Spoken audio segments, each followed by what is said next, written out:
Hey friends, welcome back to my kitchen and welcome to another kitchen appliance review. I get asked to review products pretty much on a daily basis, and I don't charge for product reviews, so I'm very choosy about what products I do choose to review, either something that I'm actually interested in owning myself, or if I think it's something that you guys will be very, very interested in. So when I got the email from COSORI about this air fryer, there was something about it interesting enough that it caused me to accept. My very first air fryer was actually from COSORI. They sent it to me, I don't know, like 4 or 5 years ago now. We loved it. We used it a ton. For the past several years, I've been using the Instant Brands air fryers, but I am really excited to see what COSORI has been up to in the last few years and see their updates for their new air fryer. So here it is. It is the COSORI Dual Blaze 6.8 quart air fryer.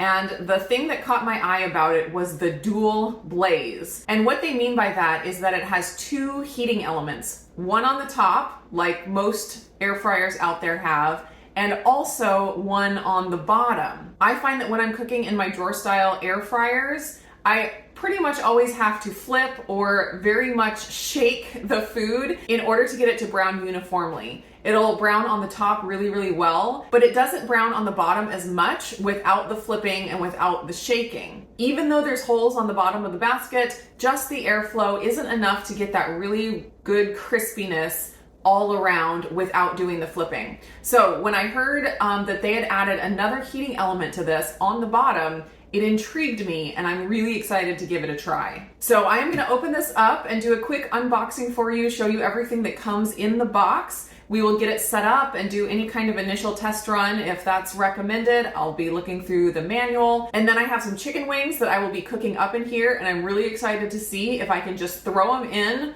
turn on the time, and see if they come out crispy all the way around without having to do anything else. First thing on the top here is the packet of paperwork. Very cute little packet here. It says, contact us directly for excellent customer service. They do have great customer service in my experience. This is the user manual, so I will be flipping through this for sure. Next on the top here is the fryer tray. So I'm interested to see how they have the basket set up. This looks similar to the Instant Brands, where they just have a tray rather than a full basket with the full sides. So I'm interested to see how that is gonna go. Get it all unwrapped here. And that is everything in the box. This is definitely not a small machine. Of course, with adding a full heating element, they're gonna have, it takes space, so that is to be expected. But it is a pretty large capacity air fryer as well. Get the tape off here, and there's a sticker on here to take off. I'm gonna read it real quick and then peel it off. Do not fill with oil. This is not a deep fryer. That is very important. Caution, it gets hot. Oh, and then it says, caution, the hot crisper plate may fall out when turning the basket over. So this is gonna have the same issue that I have with the Instant Brands air fryers, where when this is not a full basket to pull out, you can't just pull it out and dump it. You know, if you have French fries, you can't just dump it onto your plate because the tray will fall out and there's oil underneath in the drawer, and the oil will just dump onto your plate as well.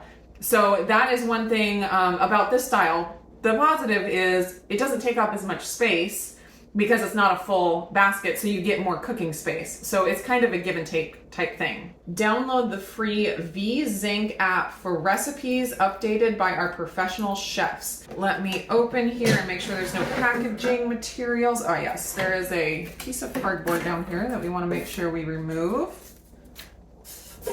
That is what the inside of the drawer looks like. Pretty basic air fryer drawer. And then it looks like this can just fit down any direction. With the instant air fryers, you have to put it in the right direction or else it doesn't fit correctly. It has these little silicone edging pieces that make it fit in there securely. All right, so in here you can see the bottom heating element, which is not typical on most air fryers. Then of course it has the heating element on the top, like most air fryers have. I'm gonna go ahead and peruse this real quick and see if there's a initial test run or anything like that, and then we will get it plugged in and check out all the different features. On page 10 of the manual, it has the setting up and test run instructions. So I'm gonna do that. Setting up is basically getting it in place and washing the drawer and the different parts. And then the test run is basically just air fry at 400 for 10 minutes. Just to make sure everything runs as it's supposed to. So I'm gonna get started on that. I'm gonna give this a quick wash. I just realized I've already made a mistake here. So I was putting the tray in like this, thinking it was kind of like a basket, but I believe it's supposed to go like this, and it's supposed to keep the food up a little bit off of the bottom of the drawer. So there's that correction. It is kind of difficult to get in. I'm hoping it does loosen up a little bit. And the material is not so strong that, well, I worry that it's going to bend. Like it's a little bit difficult to get in and out. So like when I put it in, I'm afraid it's going to bend the tray or the stand. Trivet, I don't know what exactly to call it. They call it a crisper plate. So it is a little bit difficult to get in without bending it. And so we'll see how that goes. But yes, I believe I had it wrong before. I believe it goes in like that. And then that makes more sense because you've got a lot of room underneath for any oil to drain and for the air to flow through. I'm gonna plug it in and turn it on. And then I'm going to hit air fry and go up to 400 degrees. It's already at 10 minutes and just hit start.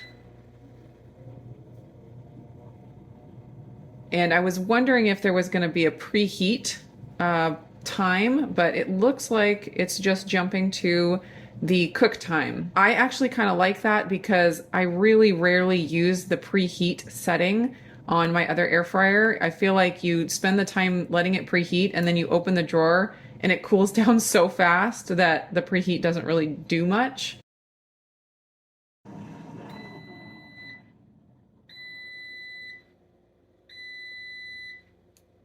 Cooking has finished and everything went as planned, so I would say we are good to go.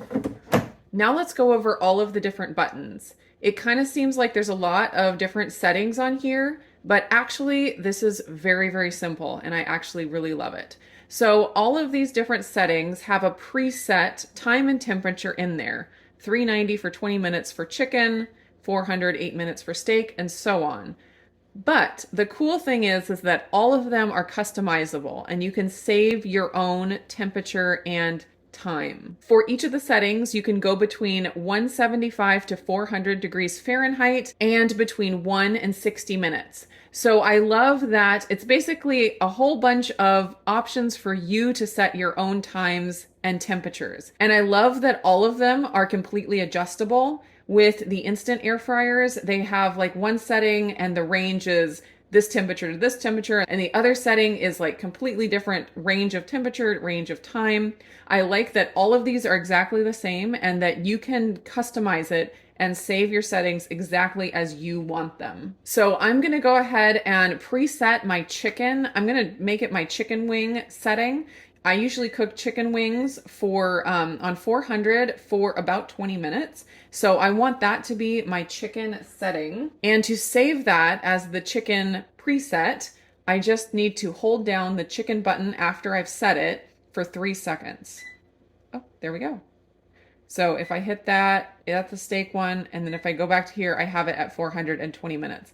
Let's see, if I set the steak for, usually I reverse sear my steaks. So I do it at a really low temperature in the air fryer and then I sear them on the stove. So I will preset that one. For that, I usually do 250 for about 12 12 minutes. So I'm gonna save that as my reverse sear steak setting. That's nice. And then I'll just play with the rest and decide what I want to save. And then of course you save it, and then when you decide to cook something, if I'm cooking a extra thick steak or something, I can just up the time to however much I need, but my setting will always go back to the one that I saved. If you are not in the US and you prefer to use Celsius, the way that you change it, I believe, is by holding the up and down arrows on the temperature for 3 seconds. There we go. So now it's on Celsius, and to switch it back to Fahrenheit, because I am in the US, I will hold it again for 3 seconds. If you notice, the start button also has a pause sign, play and pause here. So you can actually pause cooking. So I'm gonna start it. And then if you wanna just pause it, you just hit the button and it flashes until you hit the button again and it restarts. You can also pause cooking by opening the drawer, and it will pause the cooking, and then when you put the drawer back in, it will restart. I just wanted to give you a quick peek at the specifications, just in case you're wondering like the dimensions and different things like that. The manual says that you want to make sure you have at least 5 inches above and 5 inches behind the air fryer so it can have the right airflow. So keep that in mind when you're looking at the dimensions. I'm ready to go ahead and cook my wings. I have about 1.5 pounds of wings right here. And for seasoning today, I think I'm just gonna do some salt and vinegar. Everybody in the family loves it. It's one of our favorites. So I'm just gonna give these a good coat. I did dry them with a paper towel before seasoning. This salt and vinegar seasoning is so strong and amazing that it like burns your nose when you just smell it. Okay, I'm gonna put these in a single layer in the bottom of my basket, and I am going to turn them on and hope that I don't have to do any kind of flipping or shaking.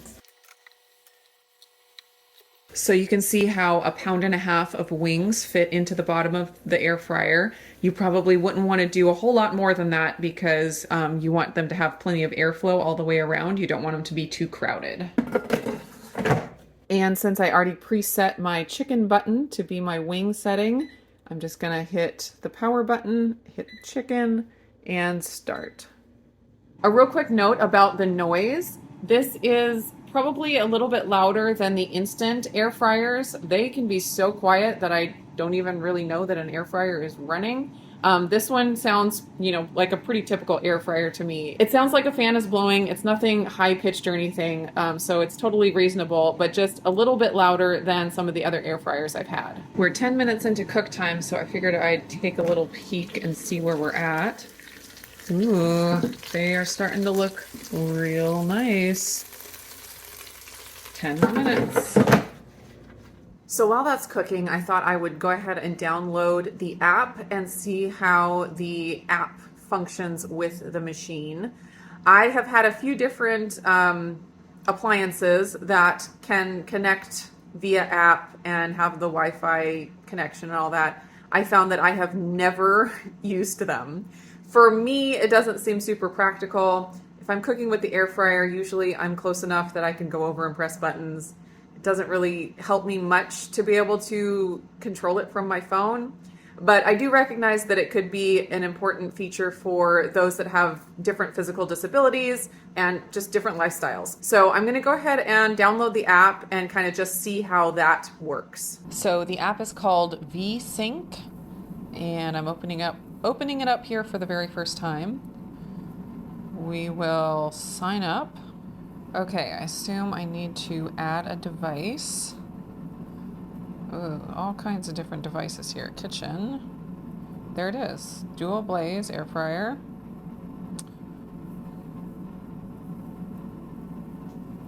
Searching for the device.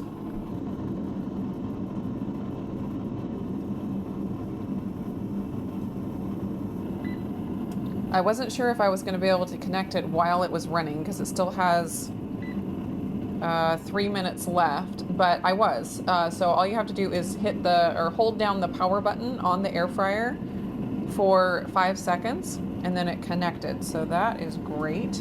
Assign to the kitchen. I'm not going to assign it to the bedroom or the backyard. Dual blaze. I that's good enough. Okay, ready to check it out. Let's get cooking.